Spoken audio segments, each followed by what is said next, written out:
Chapter 3. Contact.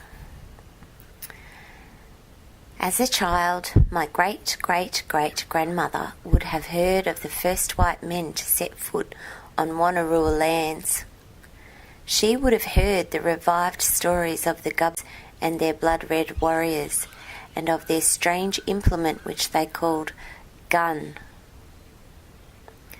Stories that the Wonnarua heard in the distant past from the Awabakal, Warramie and Dargajung people were there then becoming clearer.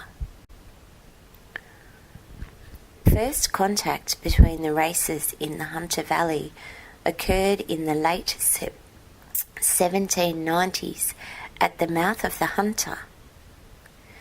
Convicts guarded by soldiers were sent to the Hunter to get supplies of coal. Some of these convicts escaped and moved into the Port Stephens area, where they lived with a group of Worimi Kooris for a number of years. These strange ones were immediately recognised by the Worimi as reincarnations of fallen tribesmen. One tribesman claimed that one of these gubbers was his dead father, and he showed this gubber the spot where his father's body had been burnt. From the Warramie and the Wonnarua learned that the gubbers were like other men. The gubbers were fitted into kinship and class system of the Warramie, but in the time between their death and reincarnation, they seemed to have forgotten Koori laws and Koori behaviour and had to be re-educated. In the years that followed, other strange gubbers came to the land of the Awabakal, who lived where the river joined the sea. These gubbers were taking the black gibber or coal from the ground. From 1796 on, increasing parties of convicts and their guards were visiting the Hunter's Mouth. These bold, uncouth strangers intruded on the lands of the Awabakal. It was a barbarous act.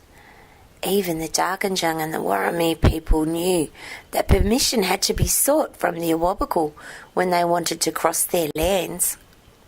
It was Koori law. When something was taken, something had to be given in return. This was also Koori law. But these strange, uncultured barbarians took from the Awabakal and gave nothing in return. Finally, the Awabakal people demanded as a right some of the intruding white man's artefacts, such as blankets and nets and axes. This was not an act of aggression, although the white man thought it was stealing. The Awabakal men confronted the gubbers and were not afraid. They stood their ground, but the gubber elder pointed his gun at the Kooris and told them to leave. The gun thundered, and some of the Awabakal fell dead with holes in their bodies. The Kooris realised the power and danger of this implement and hastily departed. The strange ones did not seem to understand tribal laws. This incident occurred at the mouth of the Hunter in 1799.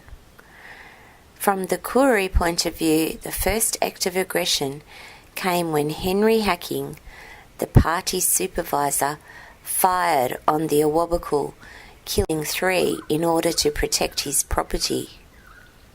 The Kooris, as a consequence, no doubt thought that the white men were barbarians, and the white men thought the Kooris were treacherous.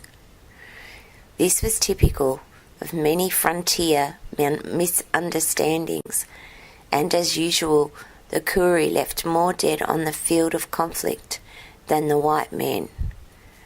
The incident passed into memory.